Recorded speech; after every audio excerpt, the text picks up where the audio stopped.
Listen to the chime. That crisp, perfectly engineered digital cue your smartphone makes when facial recognition successfully authenticates an automated payment. It is a sound meticulously designed in a California laboratory to trigger a microscopic release of dopamine in your brain. A digital pat on the back for being an obedient, frictionless consumer. You didn't even have to reach for a physical piece of plastic. You simply stared into a screen, and a fraction of your future autonomy was quietly transferred to a corporate server. The year is 2026, and the American middle class has perfected the art of looking exceptionally wealthy while standing inches away from a catastrophic financial cliff. We are living in the golden era of the premium broke. You know the exact profile I am talking about. You see them every time you stop at a traffic light, and you might even see one in the mirror every morning. They drive a $70,000 SUV with a panoramic sunroof. They wear biometric smartwatches that track the stress levels caused by their debt. They outsource every minor inconvenience of their domestic life to strangers on an app. And their checking account is an absolute war zone, holding its breath and praying for the next direct deposit to clear before the automated deductions hit.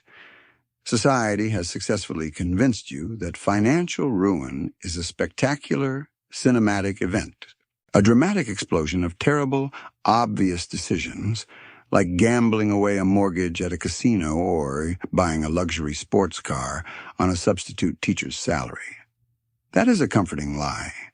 Modern ruin is entirely silent. It does not explode. It bleeds. It is a slow, methodical, unnoticeable hemorrhage.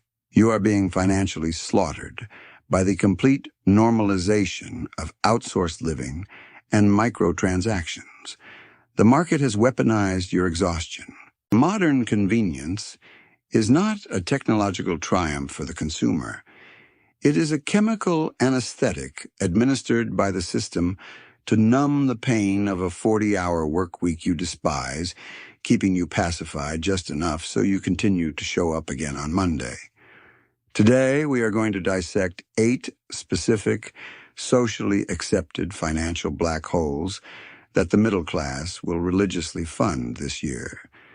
These are not the cliché villains of personal finance. I am not going to sit here and tell you to stop buying a $5 coffee. That is amateur hour, and frankly, an insult to your intelligence. We are going to examine the structural parasites, the subscriptions you refuse to cancel because doing so feels like admitting social defeat, the exorbitant maintenance fees you blindly pay to preserve the illusion of a status you haven't actually earned, the comfort taxes you happily surrender simply because the corporate environment has entirely drained your cognitive function by 6 in the evening. You sprint on the corporate wheel for 50 hours a week, accumulating stress, anxiety, and cortisol, and your supposed reward is handing your paycheck right back to the maze designers to buy a temporary plastic illusion of comfort. The bait isn't a block of cheese anymore. The bait is a frictionless lifestyle that guarantees you will never possess enough leverage to actually own your time. Look at the justification matrix the middle class operates within. The phrase, "I deserve it." Those are arguably the 3 most dangerous words in the English language. You had a terrible commute in gridlock traffic. Your department manager took the credit for your presentation. You are underpaid by at least 20% relative to real inflation. So, you pull into your driveway, entirely emotionally depleted. You don't build, you don't create, you consume. You authorize a $35 surcharge to have a lukewarm, mediocre meal delivered to your front door because you feel you deserve a break. You don't deserve the delivery food. You deserve leverage.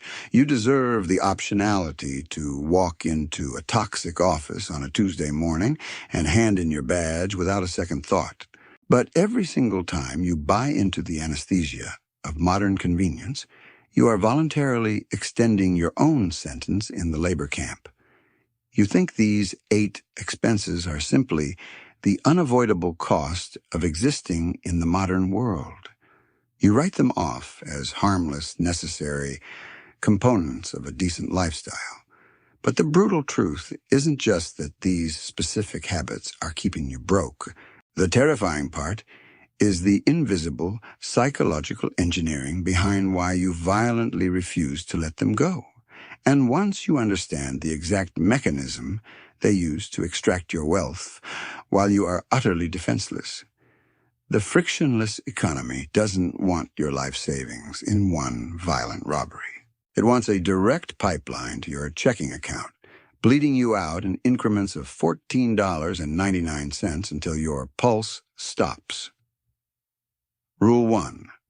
The convenience anesthesia. Let me introduce you to Marcus. Marcus is a mid-level logistics coordinator making $85,000 a year. On paper, he is thriving. In reality, he is a highly functioning hostage. Every weekday at 6 in the evening, Marcus drags himself into his overpriced apartment, completely lobotomized by back-to-back Zoom calls and passive-aggressive emails. He collapses onto his finance sofa and opens a food delivery app. He orders a $20 burger. But after the service fee, the delivery fee, the peak hour surcharge, and the mandated tip, that burger costs $38. Marcus pays it without blinking. Why? Because society has trained him to view that $18 markup not as a brutal financial penalty, but as a reward for surviving another day in a job that is slowly crushing his soul. This is the first thing you need to aggressively cut from your life: the exhaustion tax. The corporate labyrinth is perfectly synchronized with the convenience economy. They extract all your cognitive energy at the office, leaving you too paralyzed to cook, clean, or function as an independent adult. The system exhausts the pack and then sells the lab rats a chemically engineered piece of bait delivered right to their front door. The greatest trick the modern economy pulled was convincing the middle class that manufactured helplessness is a luxury. You aren't buying time.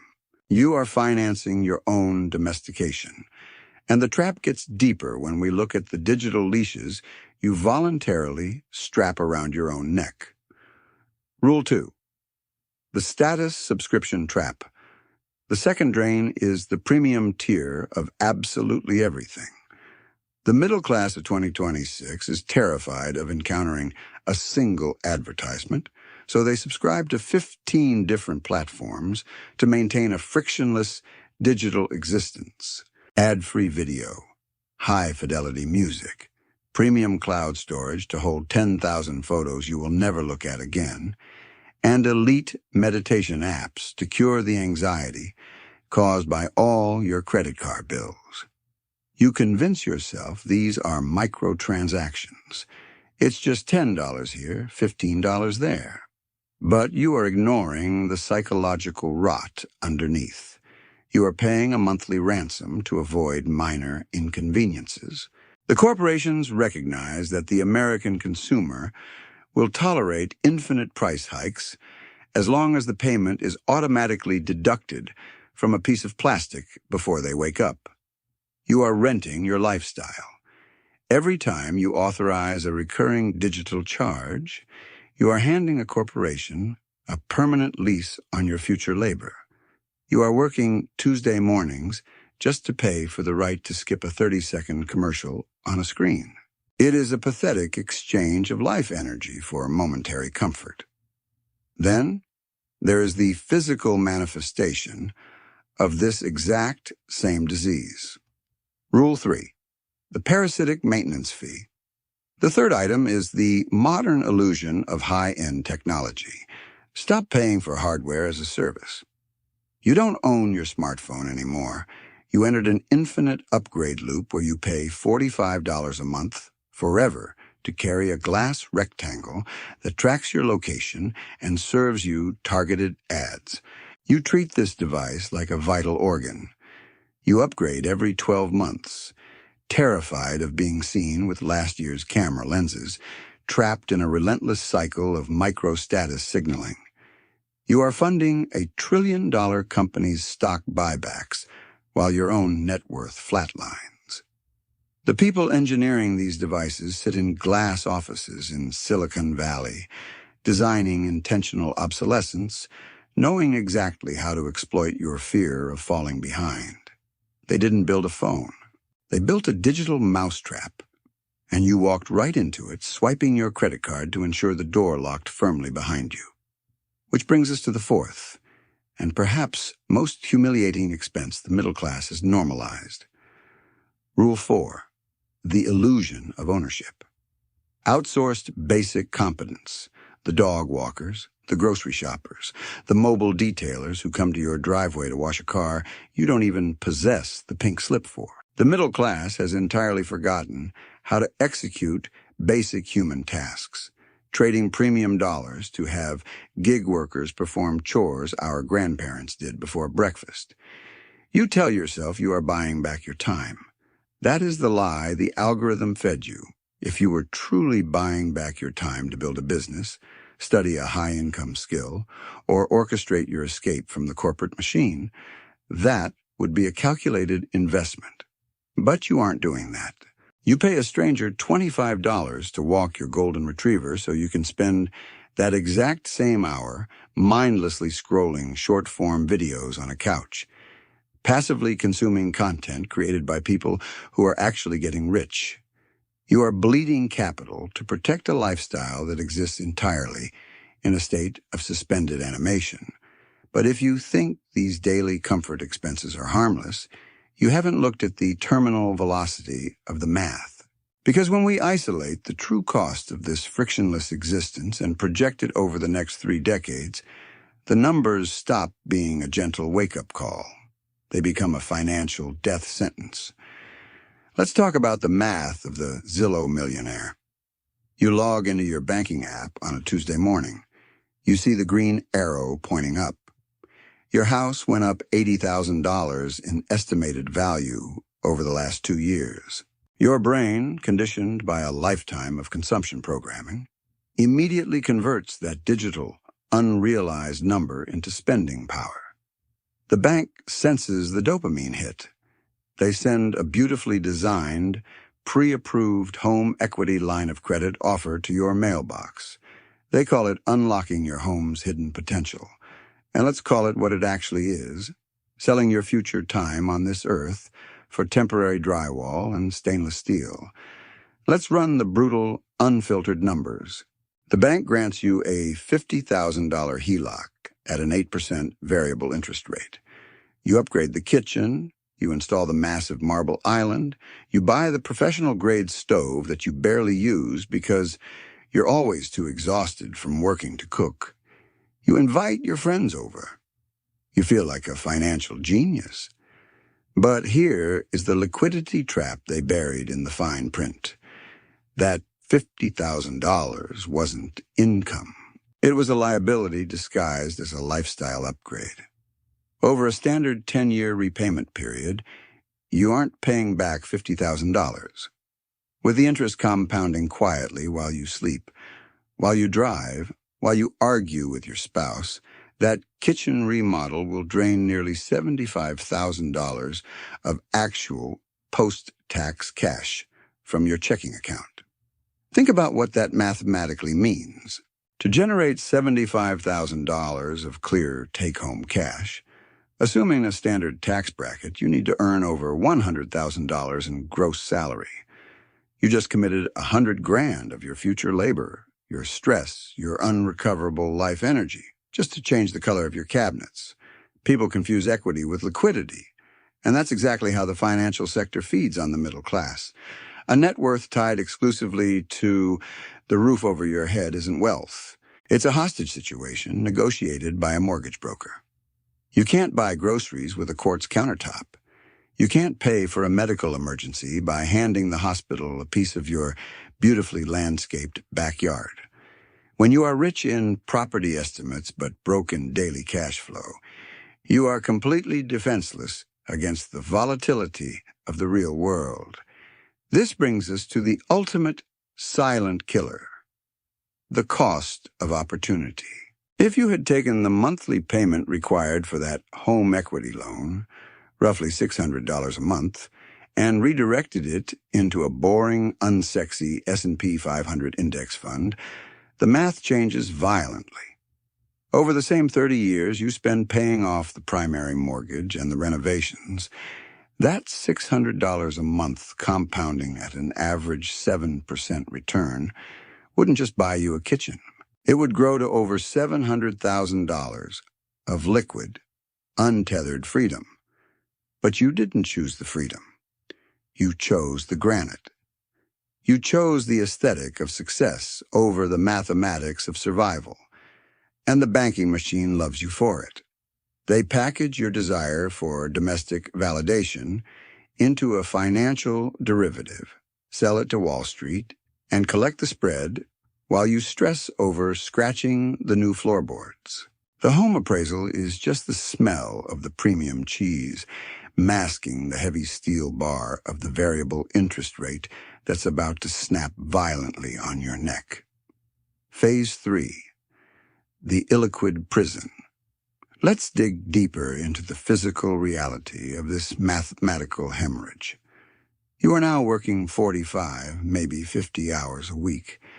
Every single morning you sit in gridlock traffic, burning expensive gas, to get to a job that drains your soul. And why? Because the monthly overhead of your life has swollen to match your new artificial equity. The property taxes went up. The insurance premium skyrocketed. The maintenance costs of the bigger house and the smart appliances eat away at your fragile margins. You are running faster and faster just to keep the lights on in a house you barely have the energy to enjoy. The financial industry engineered this perfectly. They know that humans suffer from rapid hedonic adaptation. The thrill of the new kitchen faded in 3 months. But the monthly payment is a parasite that stays attached to your central nervous system for the next decade. This is the reverse compound interest they purposely don't teach you in school. Instead of your money making babies and working for you, your debt is multiplying in the dark. Every time the central bank raises rates, your variable payment quietly expands. Suddenly, the $600 becomes $700, then $750. You start cutting back on other things. You cancel the family vacation. You downgrade the quality of your groceries. You are slowly bleeding out financially, but because you live in a premium neighborhood with manicured lawns, nobody sees the wound. You have effectively built a beautiful, climate-controlled cage. The modern home equity extraction loop is simply a longer, more sophisticated treadmill, designed specifically for older, wealthier-looking rats who mistakenly believe that a desirable zip code is the exit to the maze. It isn't an exit. It's just a VIP section of the exact same laboratory. And the absolute worst part is the psychological denial. You sit at dinner parties with other professionals who are equally broke in cash flow, and you all congratulate each other on how much your properties have appreciated. It's a collective, systemic hallucination. You are celebrating the fact that your jail cell is now theoretically worth more money to the warden. But you can't actually sell, because if you sell, where do you go? You have to buy another overpriced cell in the exact same inflated market. You are trapped in a high-stakes, zero-sum game of real estate musical chairs. The math is brutal, cold, and it doesn't care about your feelings. It doesn't care that you wanted a safe, beautiful place for your kids. It only cares about the amortization schedule. Every month you sign away another piece of your finite time on this earth. Time you could have spent actually living instead of financing the illusion of a perfect life. You traded your absolute optionality for heavy ornaments. You traded your peace of mind for a facade that is crumbling under the weight of its own interest payments. The math proves that you are not the owner of your life. The first step out of the trap isn't making more money. If you double your income but keep the exact same psychological programming, you will just upgrade the quality of your cage. You will buy a more expensive European luxury vehicle to sit in the exact same gridlock traffic. You will finance a larger kitchen island to ignore while you eat the exact same delivered food. The eighth and final thing the middle class must immediately stop funding is the most expensive item on the list. You must stop funding the expectation of being seen. Validation is the ultimate luxury tax. It covers the boutique fitness memberships that function purely as networking events for people who are secretly drowning in debt. It covers the $500 aesthetic upgrades to your wardrobe every season just to match the corporate dress code of a company that would replace you in a week if you dropped dead. It covers the destination bachelor parties you finance on high-yield credit cards to impress college friends you haven't spoken to in 4 years. You are hemorrhaging capital to maintain a projection.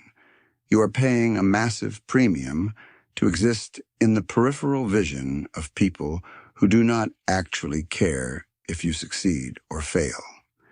To break the algorithmic loop of modern consumption, you have to do something that terrifies the average consumer. You have to become completely comfortable with looking like you are losing the game. Rule 5. The Invisible Empire Protocol. The true exit strategy is stealth wealth. The survivors of the modern financial meat grinder don't broadcast their escape. They operate strictly in the dark.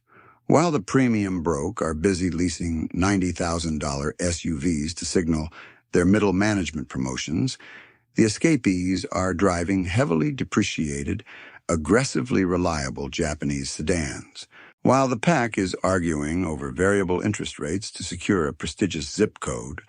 The ghost is living 3 neighborhoods over in a house that costs exactly 1/3 of what the bank begged them to borrow. You have to cultivate a deep, almost clinical indifference to social expectations. When you pull up to a traffic light in a 10-year-old vehicle, the guy next to you in the finance luxury truck might look down on you. He might feel a fleeting sense of superiority. Let him have it. He needs that feeling to justify the $1,400 payment that is currently suffocating his checking account. His ego is chained to his steering wheel. Your peace of mind is sitting quietly in an index fund, compounding while you sleep. His pity is your absolute best defense mechanism. It keeps you invisible. There is a profound, almost intoxicating power in being underestimated. The moment you stop treating your bank account as a scorecard for public consumption, your entire physiological state changes. You stop waking up at 3 a.m. with a tight chest, wondering how you are going to cover the property tax increase. You stop caring about the corporate politics at your job because your survival is no longer tethered to your manager's mood swings. This is the reality of FU money.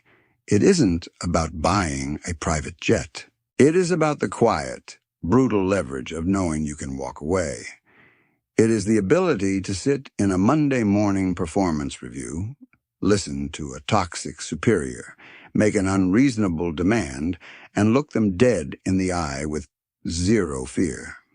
Because you know, mathematically, that you possess enough liquid capital to stand up, hand over your security badge, and not work for the next 5 years without altering your lifestyle.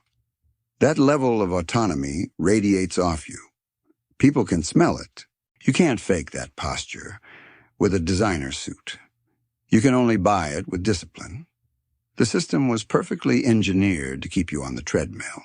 They built the maze, they printed the map, and they placed the cheese exactly where you would see it every time you swiped your phone. But the cheese is toxic. The convenience is an anesthetic. The status is a massive liability. Every dollar you redirect from consumption to ownership is a steel bar you are cutting out of your own cage. You have a binary choice in 2026. You can continue to finance your own domestication.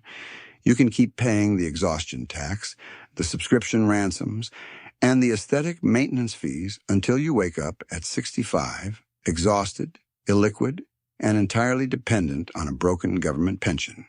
Or you can embrace the absolute freedom of social irrelevance. You can step off the wheel, endure the temporary discomfort of detoxing from modern convenience, and quietly build a fortress of equity that no corporate restructuring can ever touch. The math is undefeated. The psychology is predatory. It is entirely up to you whether you want to be the consumer they targeted or the anomaly they couldn't break. If you made it this far, drop a comment saying, "Depreciating plastic." Everyone else will think you're insane, but we'll know you're awake. My name is Daniel Rath, and I'll see you outside the maze.